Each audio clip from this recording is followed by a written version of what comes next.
Hello, everyday scrunchies! Kumusta po kayo mga ka-scrunchies? Tayo po ngayon ay may hawak na ready for elastic. Lalagyan na ulit ng garter. Yung nakaraan po, ang kulay na natapos natin is camel. Ngayon naman po ito ay rust. Yan. So meron akong mga 6 pieces po lahat ito. At ang raw fabric po nito is 6.5 inches yung lapad niya. And ang finish po for elastic, ready for elastic ay nasa 26 to 27 inches po ito for large. Yan. Pang large to XL. Hindi po siya oversize. Nung nakaraan po ang ginawa ko ay oversize. So, this time po meron tayong nakaredy dito na soft satin din ulit, Tiger Heart. Product ko rin po ito. Ito po ay blush nude. Soft satin din po siya. And ito naman yung soft satin din po na taupe. Product din po natin yan. So, lalagyan natin siya ng garter. Yan. Pare-parehas po sila ng size. Pare-parehas po na may pang XL, may pang large, at meron po akong small size. Yan, nakagawa naman tayo ng small size. Kasi yung pagkaputol ng tela ay alanganin. So, may naiwan na maliit. Yan. Maglagay po ngayon tayo ng garter. Unahin na po natin itong si Rust. Yan.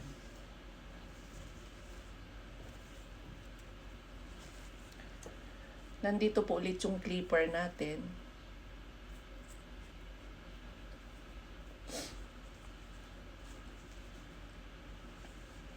As usual, nandyan po yung ating maliit na butas.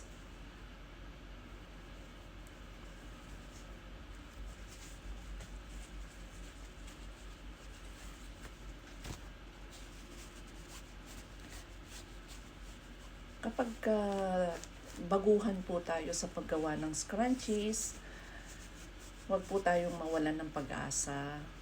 Tuloy-tuloy lang po sa pag-aaral. Talagang minsan po nagkakamali kahit sa cutting, sa pagputol ng fabric, ng tela. Ang mga freebies na ginawa ko po ay ang materials niya, Gina Ponji. China rin po yun. At nung mag-restock po ako, ang ginawa ko na ay itong soft satin naman. Mga earth color. Kasi merong umorder.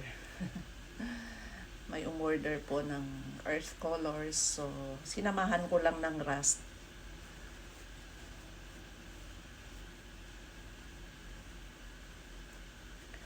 Lagi po nating ipo-pull test. Yan. Pulling test. Ready na po siya. Ready for tacking na po siya. Ang susunod nating gagawin ay itatak natin siya. Yan. Isasara natin yung ating butas dyan. Ba muna natin siya.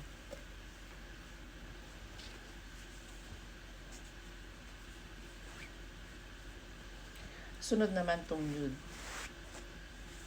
blush.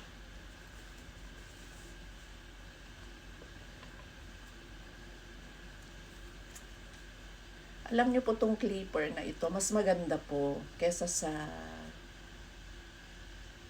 ibang elastic tool. May nabili po ako na panglagay ng garter. Mahaba. Tapos po, medyo nasisira yung loob ng fabric. Nga po pala, ito po ay lagi kong pinaplansya. Planchado na po ito. Bago po natin lagyan ng garter, lalo kung soft satin po yung ating fabric, yung ating tela, plansyahin po natin para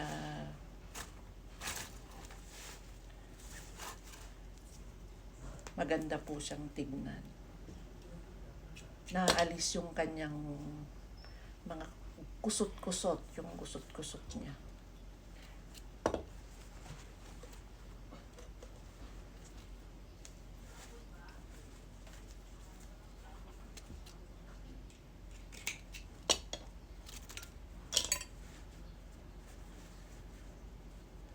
Di po ba?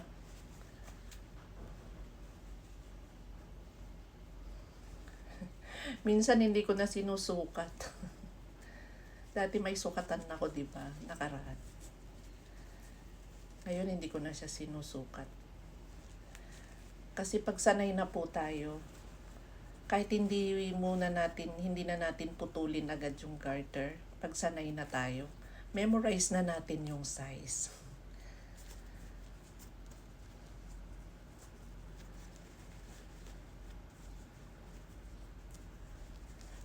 Sa akin, ang pinakamahalaga po dito, yung garter, medyo hinahabaan ko po eh. Hinahabaan ko po ng konti para kahit na hila-hilain nila, kasi nag-aalala sila, baka maluwag, bumigay. Kaya ang ginagawa ko, nag-iiwan po talaga ako ng mas mahaba. Para paglaruan man ng anak nila, ay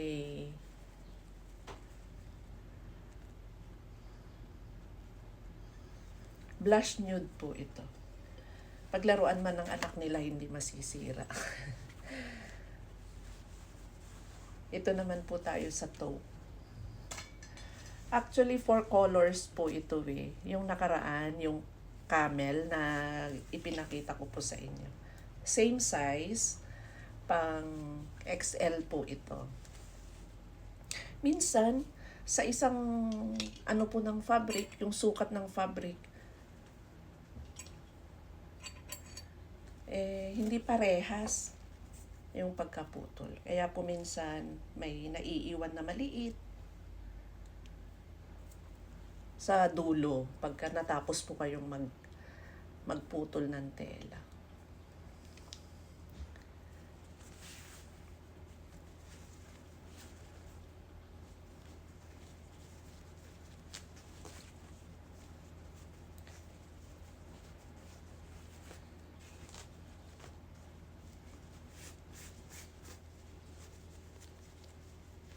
Ipopost ko po sa susunod kong video sa shorts yung mga measurements po nito. May mga i-upload po ako. Sundan nyo na lang.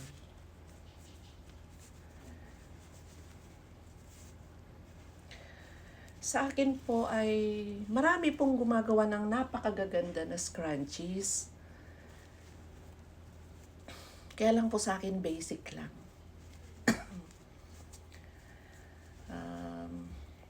Yun po ang aking itinutuloy, yung basic lang po na paggawa nito.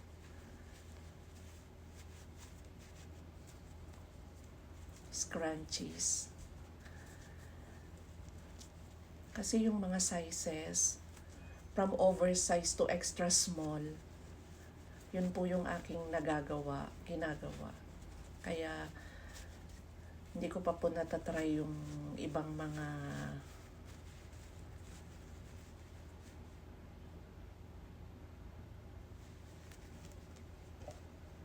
Bye! Thanks for watching. Bye!